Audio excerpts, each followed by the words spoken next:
We're off to Never Never Land. Eavesdroppin.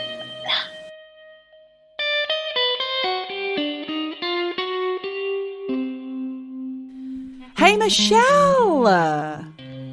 Geordie, hello. Oh, how's things? Okay, what is going on in the world, Michelle? It's just so bad, all bad news these days. I was listening to the news this morning. What do you mean? Well, it sounds like the world's going to hell in a handcart. I know we always say that, but this time I think I'm just hearing nothing but bad news. Do you know what? I'm just going to turn off the radio. That's what I'll do. Turn it off. Eavesdrop instead. The only radio I listen to is in Swedish. And so all you hear is the music and the good stuff. It's brilliant. Really, I recommend it. Yeah, just listen to a radio station in another country and everything sounds good. I love the sound of that. I'm concerned. I don't know what you mean because I've not seen any alerts come up for bad news. What's going on? We'll just keep you in the dark then. Probably best not to know. Just all sorts of weird things happening all around the world. Just people killing each other and things. It's not very nice, Michelle. You don't want to know. Stay in that Swedish bubble. Well, I mean, I have a story for you that's not very nice either today. Well, it's not. It's creepy and crazy, but you know. So, eavesdroppers, if you have come here for a good news day, then I'm really sorry about that, but it ain't gonna happen. By the way, I'm Geordie. And I'm Michelle. And do you know what? I think they will have a good time. Even though I'm talking about the creepy and the sleazy and the weird, you're still going to be on a ride. A good ride. Well, sounds like a party. Yes, let's have that party. Whoop-de-doo. I've been so focused on the weird thing that I'm going to talk to you about. It's insane. Have you been immersed? I have been immersed and I've been talking to other people about it and it's amazing. Once you start talking about one thing, people have all their own stories. So I've got bits for next episodes coming right out of my behind. Wow, Michelle, it sounds like a virus or something. No. Yeah, Not. something that you need to take a few days out lying down in a dark room for. Well, that's interesting because obviously we've both got stories to tell each other today because this week's theme, my lovely eavesdroppers, is cults. Yep, it is. Cults. Whenever I say cults, I feel like... Cults. Yes, really. It sounds saying cunty. Culty and cunty. It's very close together. So, yes, I've been talking to Swedish people about cults and I got a few strange looks and I thought, they think I'm talking about something else. I beg your pardon? What did you say to me? That's no good. I was actually going to ask you a question, Michelle. Have you ever heard of that expression, love bombing? Yes, I have. Because we use it a lot on this podcast, in fact. Do we use it a lot? I don't know. I mean, I've obviously heard... We have said it. I think we've probably said it. People get love bombed. Probably in the episodes where we talk about fraudsters who are, you know, like the Tinder swindler, people love bombing. Yep. Yeah, so anything to do with fraudsters or any kind of... We have spoken before about relationships where there's that chip away, that frog in the frying pan, love bombing to get people to be complacent. It's where, as a recipient, you receive excess attention, affection, and ultimately made to feel completely dependent upon the person who is love bombing you, and you feel obligated to that person. And it's described as psychological manipulation in order to create a feeling of unity within a group against a society which is perceived as hostile. This phrase was coined a long time ago. You might feel like it's just a new kind of hip word that we're using these days, but actually it was first used in the 70s and it was coined by members of the Unification Church of the United States, aka the Moonies. The Moonies, bloody hell. The Moonies in Australia, I don't know. I didn't even realise it was, you know, a worldwide thing. I just thought Moonies was Australian. Because do you remember back in the day, there was always someone's sister who'd run off with the Moonies and your parents would always say, right. The Moonies this, the Moonies that. And it sounded kind of cool. Like, oh, what's a Moonie? We don't want you to go and join the Moonies. Yeah. Yeah. But then you found out all about the... Well, before 9/11 and the War on Terror, the Moonies and other cults were really the only thing that most people in the Western world were most afraid of. It was the big bad, the big kind of unknown thing that was infiltrating society, taking our teenagers, taking our young people away, and then they were having to send people out after them to get them back, and that's a cult. It is a The cult. rise of the cult. It is, but they all have this umbrella of it's a religion. But it's not a fucking religion. It's a cult. Exactly. It's a cult. You can make up a religion. Well, I wonder if religion's a cult then. I don't know. What differentiates a religion from a cult? That's a very Do you have an interesting... answer to that? No, I don't have an answer, but I've often thought... Oh, you put your hand up like you were going to answer. Me, I know. I was pointing to you like, hit the nail. No, like, because I've often thought religions really tick the boxes for everything that is culty. Visions of grandeur, coercive control, restrictive behaviors, isolation in many cases. You better be careful here, Michelle. I'm a bit concerned we might get in trouble. I'm just saying, I'm not pointing at any one religion. I'm just saying religion in general could be considered a little culty if you dig a little deeply into it. I don't know. Yes. I'm just saying. I'm just putting it out there. Well, fair enough. That's a good point, Michelle. Because cults will take your money, they'll brainwash you, and they'll get you to cut your ties with family and friends. And that's why I'm going to tell you all about the Moonies today. And I looked to the Britannica website for this, because Wikipedia I felt was maybe written by a Moonie. And you know what? This happens because I have also come across a lot of fake news when I was doing my research too. Back to you. Back to Moonie. Okay, so on the 3rd of September in 2012, so this month, we're recording this in September 2022, so it's been 10 years since the 92-year-old Reverend Sun Myung Moon did die. He did die. Okay. He done died. He dead. He dead? Gone. He did. He was the founder of the Unification Church, as I mentioned earlier. The Unification Church is the name of the Moonies, and they're only known as Moonies because of the reverend who started the religion, in inverted commas. His name was Moon, Mr. Moon, What? or Reverend Sun Myung Moon. What nationality? He's Korean, Okay. from South Korea. He grew up in South Korea. He was born, his family were Confucius followers. He converted from Confucianism to Mooneyism? fundamental Christianity. Okay. Moodyism, no, to fundamental Christianity, and then decided, it became quite fervent. There's a lot of different things happened, but I won't go into all those details. But eventually, the Moonies became famous for those mass weddings that are held in huge sports stadiums. Yes. Thousands of couples who were meeting for the first time. I mean, I saw an interview with one on an ABC America YouTube thing. And one poor lady didn't even know the name of her future husband. She couldn't remember it. She was French, he was Japanese. Neither spoke each other's language. Mental. Do you know what? This is basically Married at First Sight. But Moonies, I'm not joking. Like, that is exactly what Married at First Sight is based on. And I have to say, it's my guilty pleasure. Yeah. I fucking love. Honestly, Married at First Sight Australia, it is a shit show and I'm obsessed. I can't stop watching it. Oh, it's insane. There's a tip. I'm looking for something new to watch. I'll give that a go. No. Don't watch that. Watch Blinded. Swedish drama. Season 1 only. Season 2's a bit shit.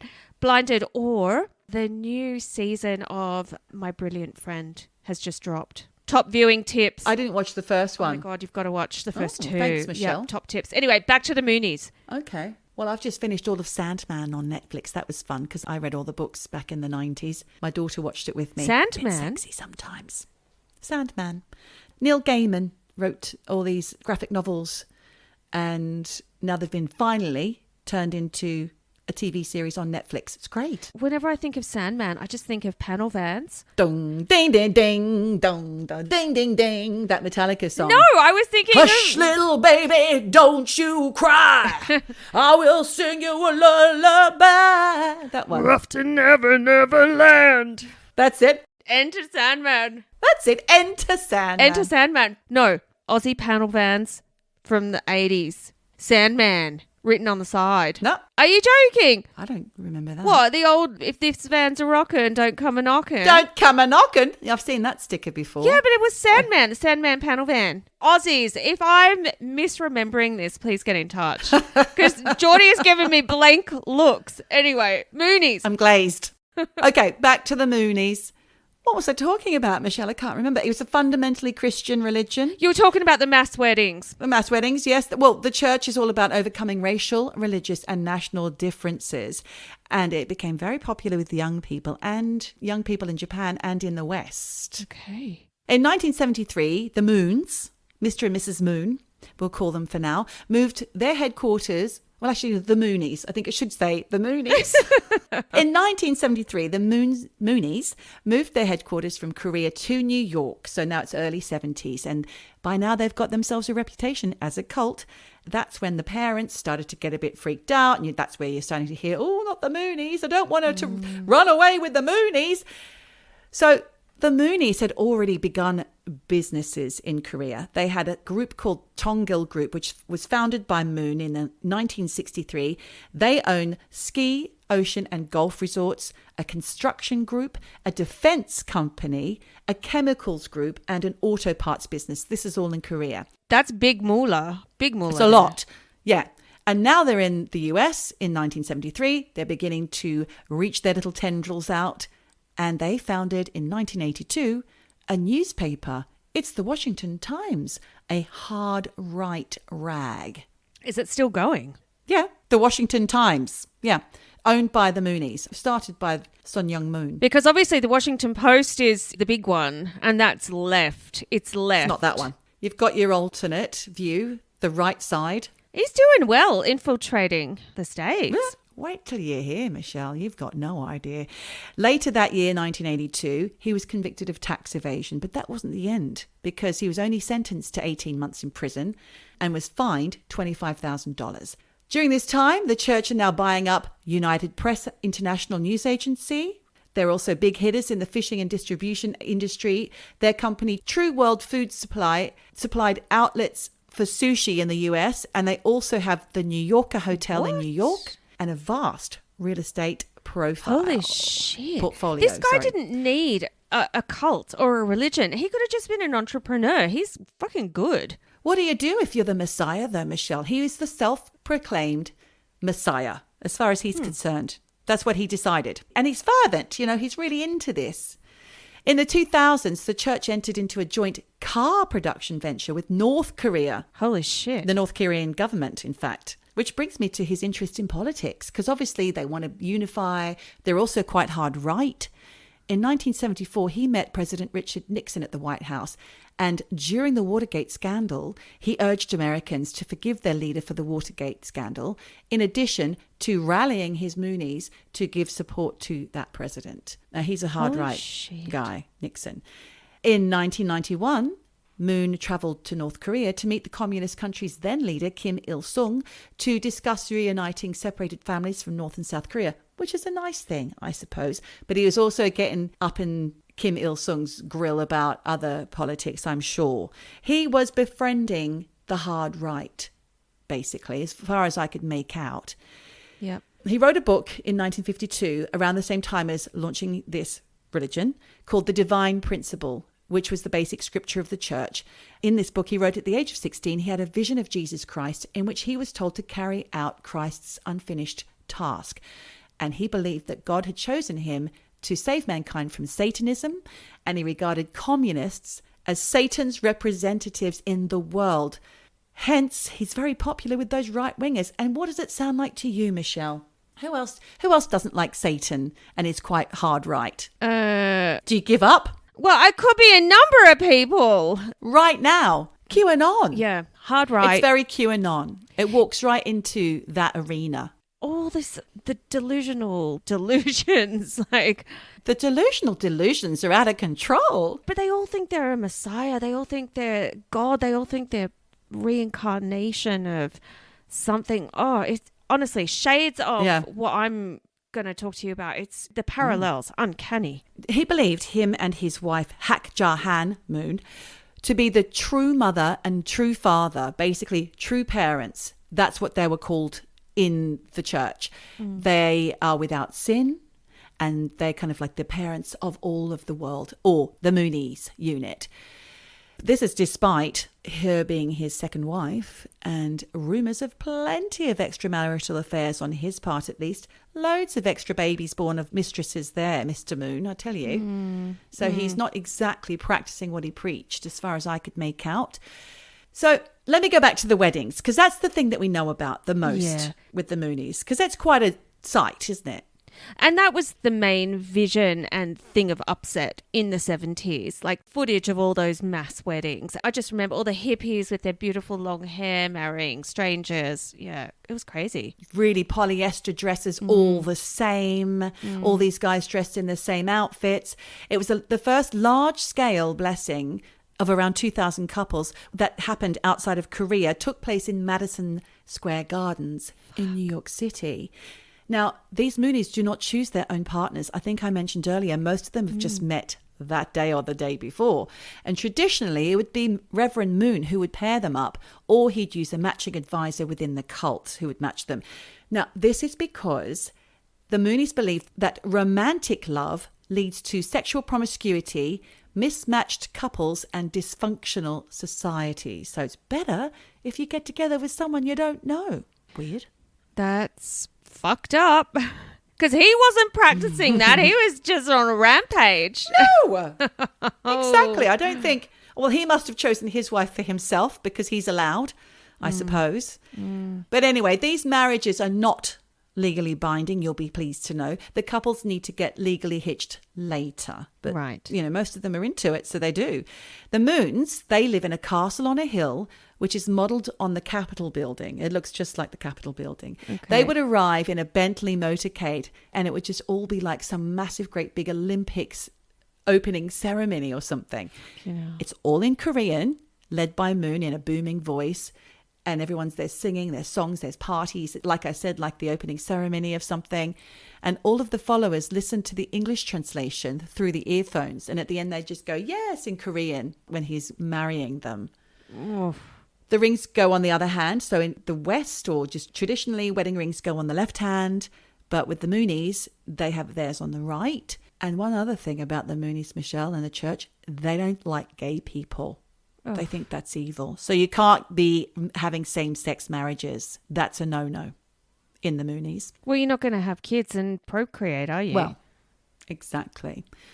After this mass wedding, then, for the couples, you'd think you'd be getting to know each other. But no, you've got 40 days of separation and abstinence before getting back together after 40 days for a 3-day sex ritual. This begins with the newlyweds beating each other with a bat very hard, being watched over by officials from the church. What do you mean? It's like smacking each other around. They have to beat each other. Whack, whack, whack with a bat. Yeah. Fucking hell. All right. I know. There's a reason for all of it, but I didn't look into it.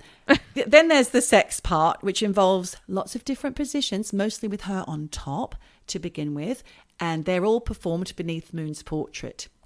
After the sex... I know. Well, at least it's not standing in the bloody room. Yeah, true. After the final sex ritual, which is missionary position, the bride would bow down to the groom to confirm that they had restored the lost ideal of goodness. What? So the man's in charge. She's bowing down. Yep. Fuck that. Yeah, bow down. I bow down to you. Yes.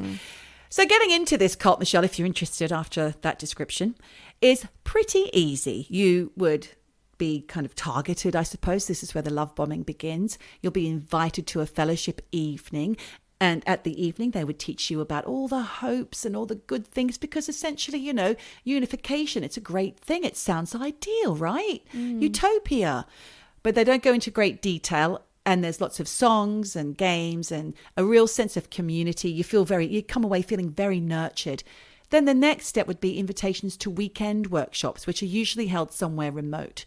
And you'd be woken early, taken to lectures, never left alone, always in the presence of others who are constantly love bombing you, making you feel so welcome, so special. And eventually that's it. Before you know it, it's the truth. Yep.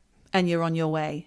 And you're getting hitched and getting beaten with a bat and doing 3 days of sexy times with someone you've just met. I imagine there's money involved here. You've probably had to empty out your bank account. Oh, you've got to give donations. Yeah, constantly. Yeah, you're bankrolling the Moons, basically.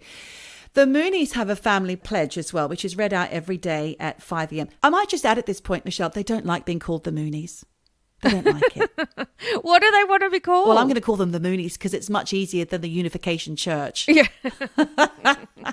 Yes. So this pledge, family pledge, is read out every 8 days at 5 a.m. and it's an 8-part promise to keep you in check with the church's values.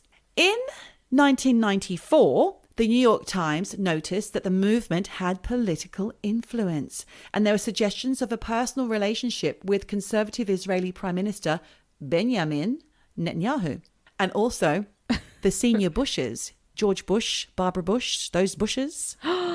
They were Moonies. Firm friends. They're not Moonies as such. That would be libel, Michelle.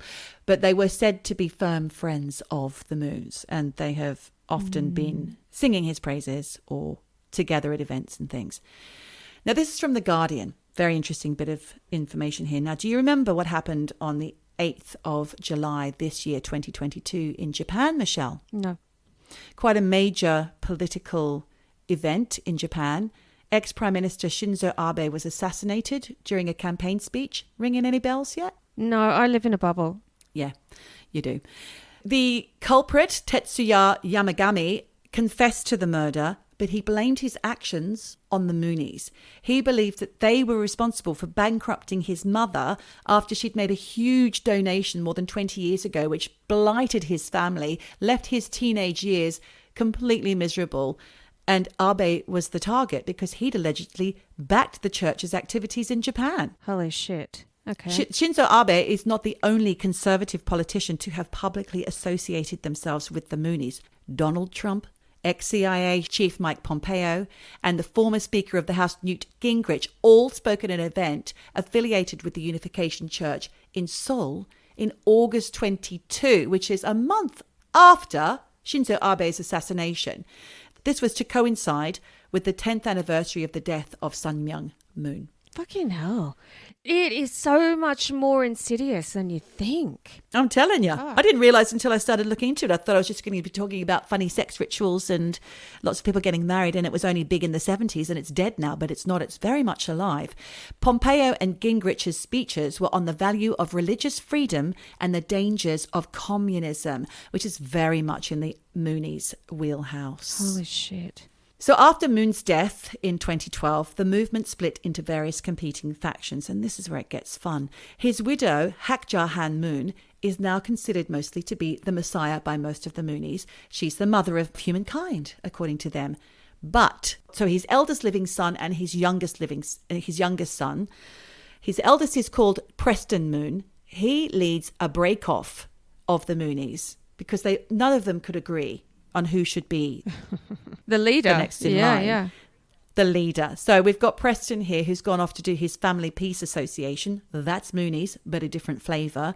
While the youngest son, Sean Moon, he started the Sanctuary Church. You're going to love this one. It's also known as the Rod of Iron Ministries. So last year, the group held their Freedom Festival with top MAGA speakers in attendance, MAGA being Make America Great Again. Yeah. In attendance at this festival were former Trump advisor Steve Bannon and the former spokesperson for the National Rifle Association, Dana Loesch. They also had the founder of the far-right group Patriot Prayer, Joey Gibson, billed as the MC. And there'd be talks on election rigging, anti-vax, warnings for followers to prepare for impending civil war with the deep state. All of it. That is all of it. It's QQQ. Queuing. At the weddings that the Iron Rod Church would hold, they would have the couples walking in with AR-15 rifles, and Sean Moon wears a crown of bullets. It's quite something. Fuck having a bouquet and throwing that to your friends. It's a fucking gun. It's all about the guns. They're loving the guns. It's frightening, Michelle. I think this needs to be taken seriously. So I was then looking into deprogramming because there's a former Moonie called Diane Ben-Scota. She started a cult deprogramming foundation called Antidote. And that was really in response to the QAnon madness that's been hitting since, 2019, since Trump really was in power. So Ben-Scota was actually deprogrammed by another ex-Moonie who helped her see she'd been taken advantage of. So she's trying to do that now with the people who are caught up in the QAnon nonsense. And according to the New York Times obituary for Moon in 2012, at least 400 members were abducted by their own family members, trying to get them back from the years 1973 to 1986 and forced to undergo deprogramming to get them back. Yeah. So for me, Michelle, ultimately, the Moonies, yeah, it's funny. Big weddings, polyester dresses, not knowing the name of your groom, having a 3-day sex event with baseball bats, or not baseball bats, badminton bats. I don't even know what they're beating each other with, to be honest. But the right-wing political reach really troubles me.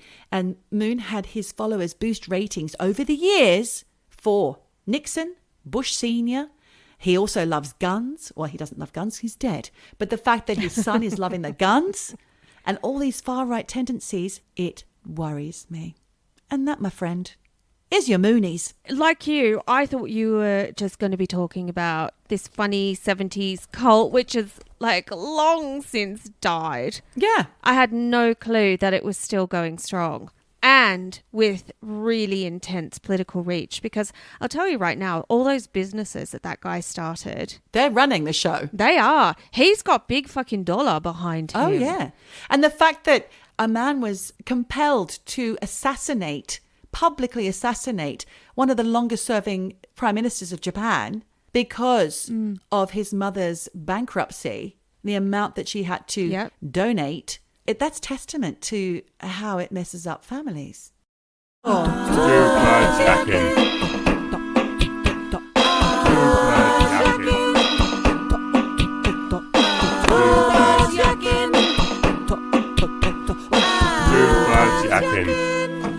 Drop it.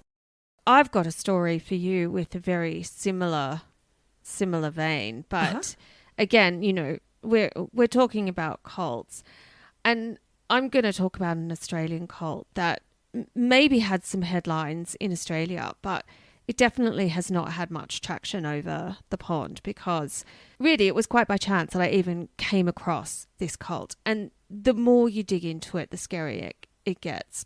But honestly, I think it's true of all cults, because ultimately, you know, what you've talked about and what I'm going to talk about, it's all pretty much the same. Someone has an idea that they can somehow heal or teach people something. They gather a following. There's all sorts of weird beliefs and practices you have to go through. Bit of control, isolation, but it's dangerous stuff. And, you know, all of these people believe they've found a new system for living. But when you boil it down, it all comes down to just basically a bog standard cult, which pretty much sums up Serge Ben Hayen, who was the leader. I say was, he is the leader of an Australian cult. He's still alive? Oh, yes.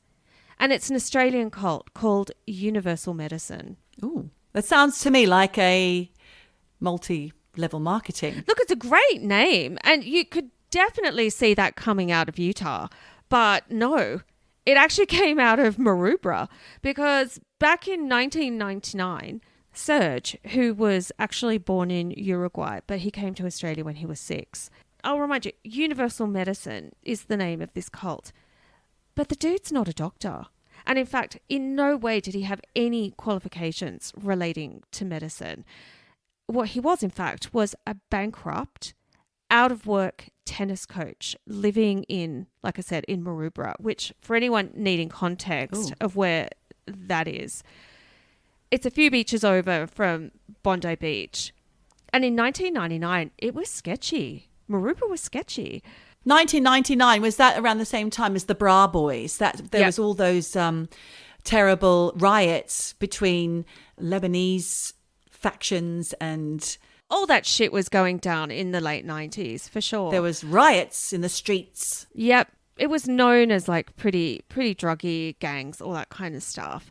But Serge was living there, and one day he had an epiphany while sitting on the toilet. As you do. I know. And do you know what? Just as a quick aside here, I know that dreaming up a cult while taking a shit is maybe not the most appealing brand story. But to be honest, I actually do get some of my best ideas on the toot or in the shower. Oh, that's a lot of info, Michelle. You know, you can get these sudden flashes of inspiration. So I'm not going to poo-poo his sitting on the toilet. Quite literally. I did think it was an interesting little factoid to put in there. Serge was on the toot and he gets what he calls an energetic impress. Oh, God. That sounds like he needs to see a doctor. I know. It sounds like he's having a grog boggin, like got the sweats or something. But, and sorry, Natty J, for all the poo talk. I'm sure she's not enjoying this. But somehow he dreamed up this cult called Universal Medicine, and that's where it all fucking starts. So it's basically turned into an unregulated health service provider. Okay. Now, you say it like, yeah, okay. To me, it's fucking scary. Well, to me, it sounds like you might log in these days and check out, oh, where can I get my health service provided by? Oh, there's one. What's it called again? Universal Medicine. Sounds Universal legit. Medicine. That sounds legit. Exactly. I would probably click on that link. Well, please don't. And I'm going to tell you why. So they've got headquarters in Gunnellabar Where's that? and Wollongbar. Well, I don't know those Well, they're things. both near Lismore. Okay. Yeah, they're both near Lismore in New South Wales. But they have made it over to the UK too. Ooh. And they've got their European headquarters known as the Lighthouse, somewhere between Titherington and Frome in Somerset. Froome. Frome. Okay. Frome. Froome. Now, as I said, let's be clear. Serge is not a doctor. He's ex-tennis coach. And he now claims, and this is where it gets fucking culty, he's a descendant from a great line of teachers, including Buddha and Jesus. Huh? I don't know genetically how that's possible, but he's saying it. He's also the reincarnation of Leonardo da Vinci and Pythagoras. God, he's busy. Oh, he's very busy. It's never just Joe Bloggs from the 16th century who did nothing but was born, died, lived, died with a pie in his hand. It's not going to be that guy. And ate groats. No, it's not that guy. But Serge also calls himself an ascended master. And he asks his followers to call him the new Messiah. Oh, jeez. God complex. Yeah. Absolute fucking God complex. But like all cult leaders, I say all, many cult leaders, he's kind of preoccupied with sex.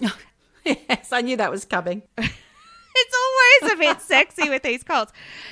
He says he has the ability to orgasm like a woman, but ejaculate as a man simultaneously. Oh, Jesus, too much information. Plus, he really fucking likes boobs. It's just, to me, you want to get laid, start a cult. That's what these guys are thinking, isn't it?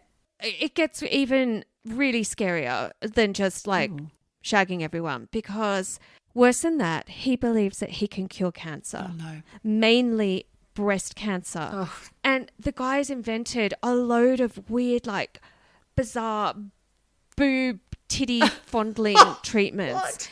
It's really serious. And he calls it esoteric breast massage, which he says can cure or prevent breast cancer, which the Australian Cancer Council have come out saying absolutely not fucking true, of course. But anyway, universal medicine, and it's worldwide known as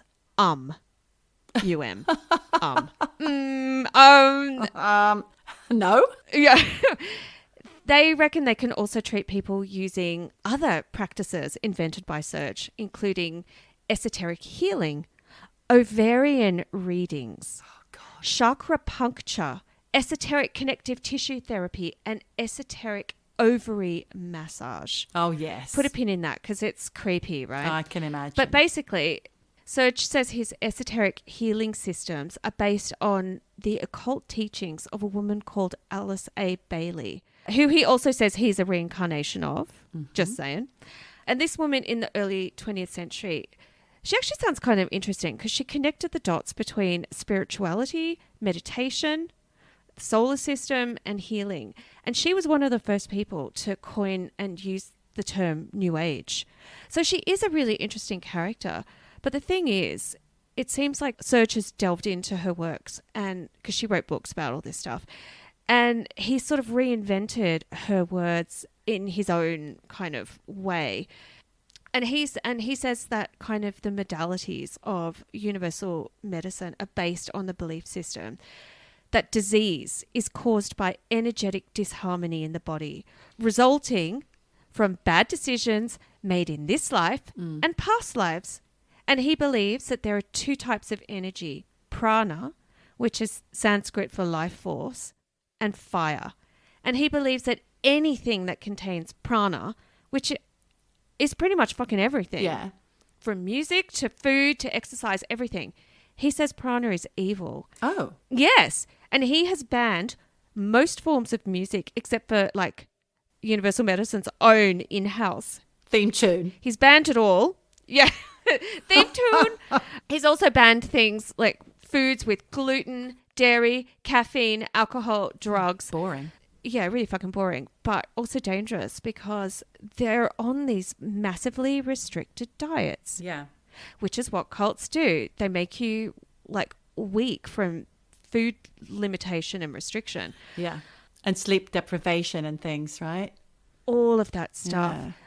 But he massively restricts people's diets because he doesn't want their diet to affect their spiritual alignment.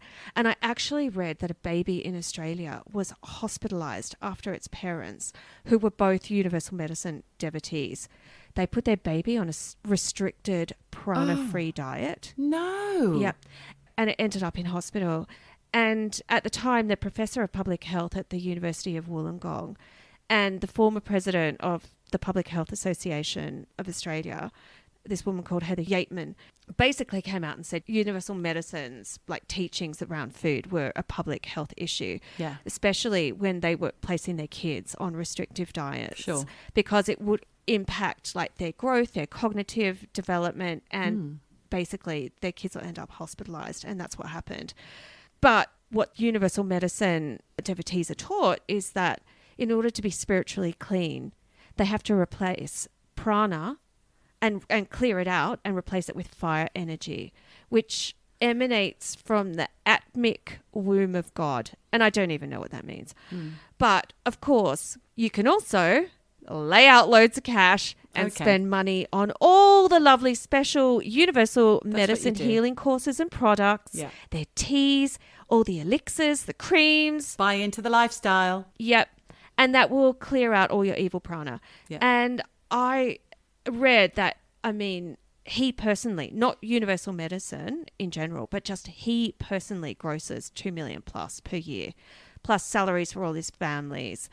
And he gets bequeathed inheritances, but I'm going to get onto that. Oh, no. But I want to go back to the whole reincarnation thing, because Serge apparently believes that his followers, and he teaches this to his followers, people who have abused their authority, like dictators and corrupt politicians, or even just people in normal life. And Serge? Well, if he swallows his own medicine, so to speak. Yeah, he's not though, is he? No, of course not. It's like Mooney. He's like shagging all the women. Everyone else but me. Yes. Yeah. Well, if you abuse your authority, you will be reincarnated as a child with disabilities. Oh my God, Michelle. Paying back their karma for sins of past lives. Fuck off. Fuck off. And it gets worse. And I can't unravel this, but maybe you can. He says that sexual abuse, including sexual abuse towards children, is basically paying back karma from past lives. Oh, no, I can't hear another word from this man. It's disgusting. Yep. He's horrible. Yep, it's really fucked up. Now, he also teaches that illness is caused by evil spirits possessing the body. And he reportedly told a terminally ill Universal Medicine patient that an evil spirit had entered her liver and kidneys, and that's why she was sick. And of course, the only way to cure her was to get rid of the evil spirits with all the teas and shit and all the treatments that Universal do. I mean, she didn't live. And apparently, he also teaches couples that when a man comes inside a woman, she takes on his bad energy.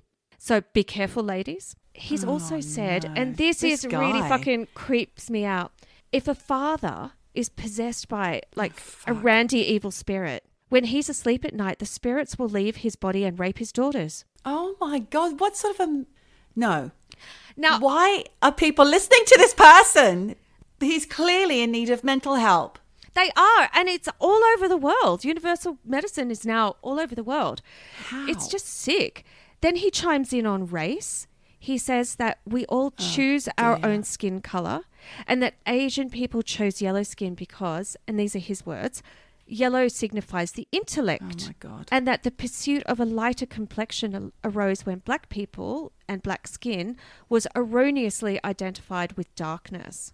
It's just strange. Anyway. Trying to get my head around that. Yeah. He apparently teaches his followers that if their children misspend their inheritance, or if his followers set conditions on their donations to universal medicine, right, their kidney energy will be harmed in the next life. No. So basically, for God's give me all sake. your money, Or otherwise you're going to have kidney stones. fucked up kidneys. Oh, God.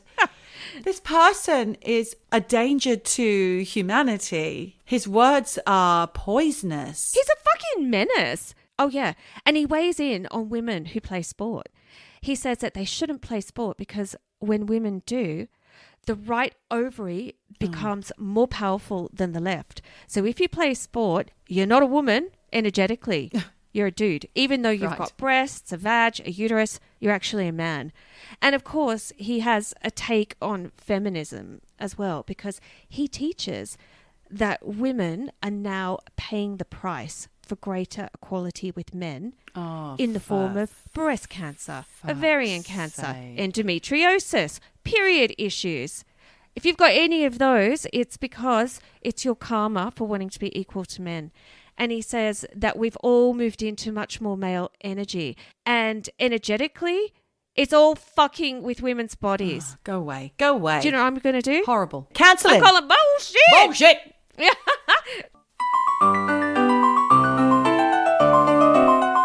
Bullshit. Bullshit. Yeah, we have to cancel this dude. But I want to circle back to the whole boob massage cancer thing. Yeah, can't wait to hear about that. It's fucking dangerous because basically this guy is telling people that by engaging in this esoteric massage, boob massage, he can prevent or cure cancer, which means people are actually abandoning chemo, radiotherapy, all those other medically recognized treatments to have Serge basically massage their tits and massage away the cancer. Goodness me. But it doesn't work. The whole esoteric breast massage thing, it started back in the early 2000s when Universal Medicine started offering this esoteric breast massage programs for women with breast cancer, as well as breast cancer retreats, all at a price, right? Because, like I said, he was touting that they were able to cure or prevent cancer in the breast by rekindling femaleness. And actually, I read that a former esoteric breast massage patient who gave an interview to the Medical Observer back in 2012, she said that Universal Medicine staff told her that one of the ways this boob massage would prevent cancer was by clearing all of the negative energy that men had instilled in her and she'd accumulated over her lifetime. And she said it was the most horrible thing she's ever had in her entire life. So, it's really fucked up. Serge also claimed that these massages could heal loads of other things, including painful periods, PCOS, endometriosis, bloating, water retention, premenstrual and menopausal symptoms. You just had to let him get hold of your boobs. God. When you said PCOS, did you mean polycystic ovaries? Polycystic ovaries, yep. And even though the New South Wales Cancer Council investigated all this nonsense and obviously came out publicly to say there was no medical evidence that his massages could prevent or cure any of this stuff, he's come out saying, and these are his words, the breasts are emanators of a quality of divine truth that begin at the heart. The heart, in connection to the pubic bone chakra, which is aligned to the ovaries, brings the emanation of nurturing out for all to have. The breasts are the window to the heart. What a dick. To the cunt. But really, I mean, this guy, he's obsessed with women's bodies in a really creepy way. And, even though there is no evidence that any of his treatments work, according to a report in the Courier Mail, people have been spending, women basically, thousands of Aussie dollars on his healing massages, and they don't work. There have been claims that Serge has come out and said that he doesn't hold his massages above medicine, and that in fact universal medicine is pro conventional medicine. But everything I've read does basically not add up to that, because they don't endorse anything more than their own practices. People are dying, and I'm going to touch on that in a bit. But the more you delve into this, the more crazy it gets, because there's also another technique that he practices on women called deeper femaleness, which he says, and these are his words, this particular deeper femaleness is great for rape recovery. God. And it involves, and this is really fucking trigger here, hands-on esoteric healing of a woman's abdomen and pubic area. No. And manipulation of the women's pubic bone. Oh, go this is rape away, victims. you pervy old tennis coach. Just go away. I hate him. If you dig into the publications, it shows that this therapy is performed by men on these I hate it. rape victims. What are we going to do It's about fucking this guy, scary. Michelle? What can we do about this guy? Let's sign a petition. Well, people have signed petitions because he was getting funding from the fucking Australian government Why? to do courses in Lennox Head, which is in Australia, and the Shire got together and fucking said, Shut that down. there was petition, they petitioned the Shire, they shut it down. So people are onto him. Good. The thing is that a lot of his treatments have been characterized as sleazy, and one ex-patient came out publicly saying that her experience felt like a grooming exercise. And they took her to court Oh. for defamation. Yep. But they lost because the jury found that it was substantially true. They'll be coming for you next, Michelle. Oh, yeah, probably. I mean, yeah, they lost. lost because they found it was substantially true to say that Serge Ben Hayen makes bogus healing claims and is engaged in a healing fraud that harms people. And that's from the courts.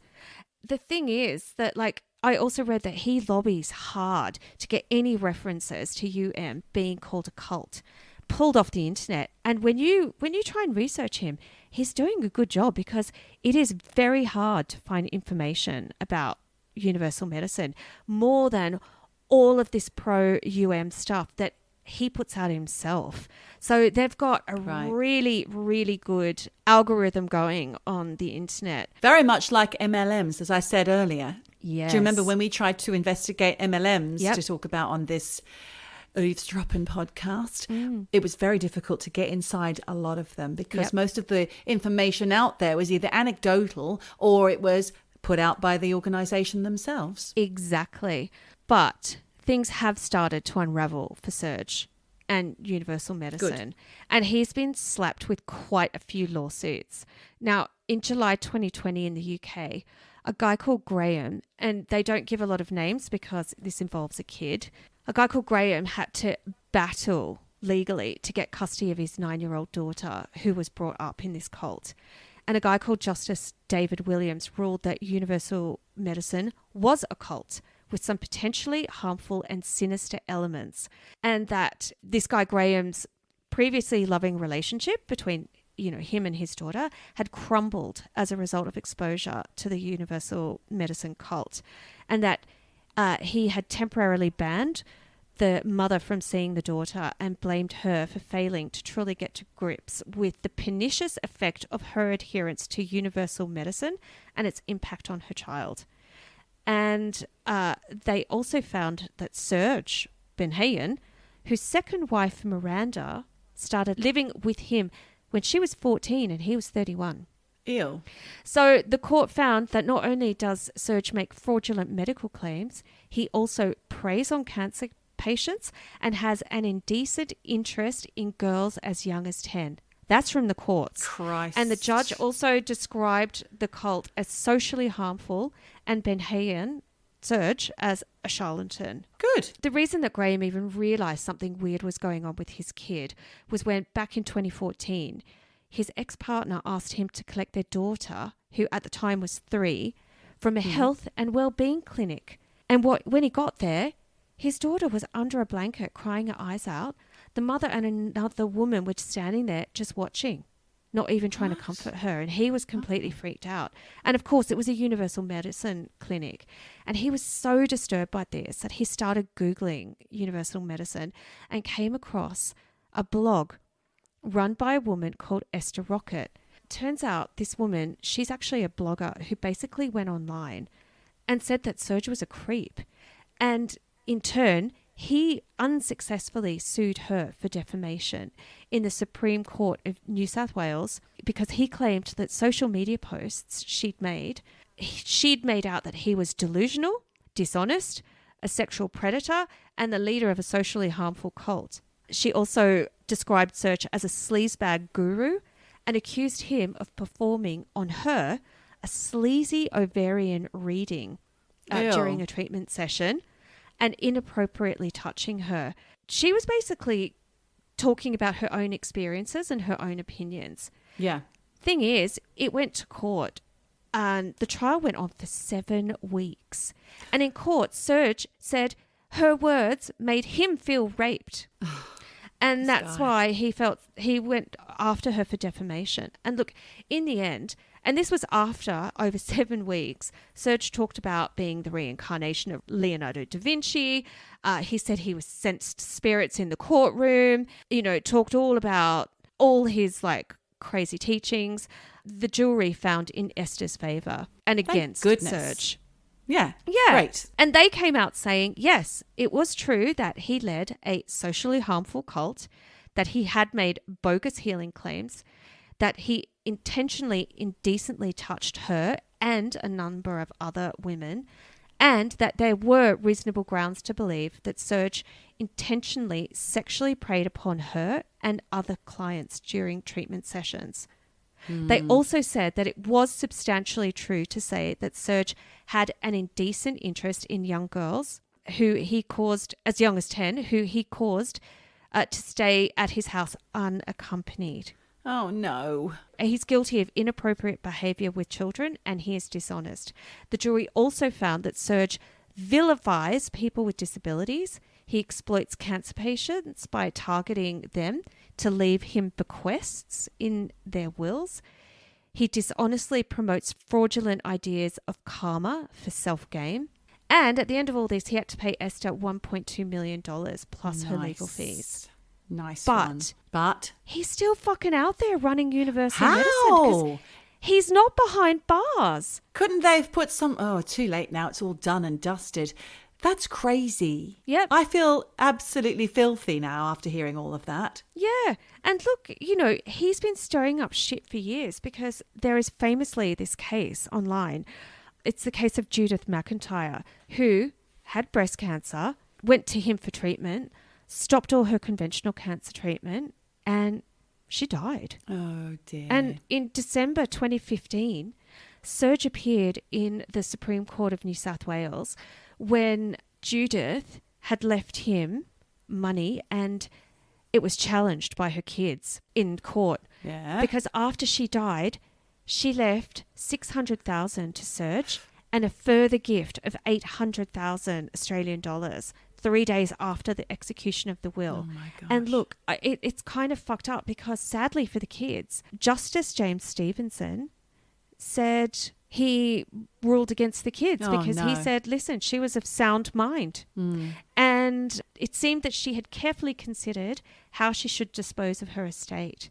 Mm-hmm. However, I'm just going to tell you here, apparently prior to her death, universal medicine followers got in and they were her nurse, her housemates. Oh, no. They became her financial planners. They were the witnesses to her will. Oh, God. And the lawyer who drafted the will and the executor were Serge's legal team. Unbelievable. Yep. And if you go onto Wikipedia, you're going to see all sorts of other shit about more hot water he's getting into in Australia. Like I said, he got federal funds to do lectures and counselling services, Commonwealth grant schemes. He's been kicked out of Ballina Shire Council for getting money. Not that he was on the council, but he was involved with it. It goes on and on and on and on.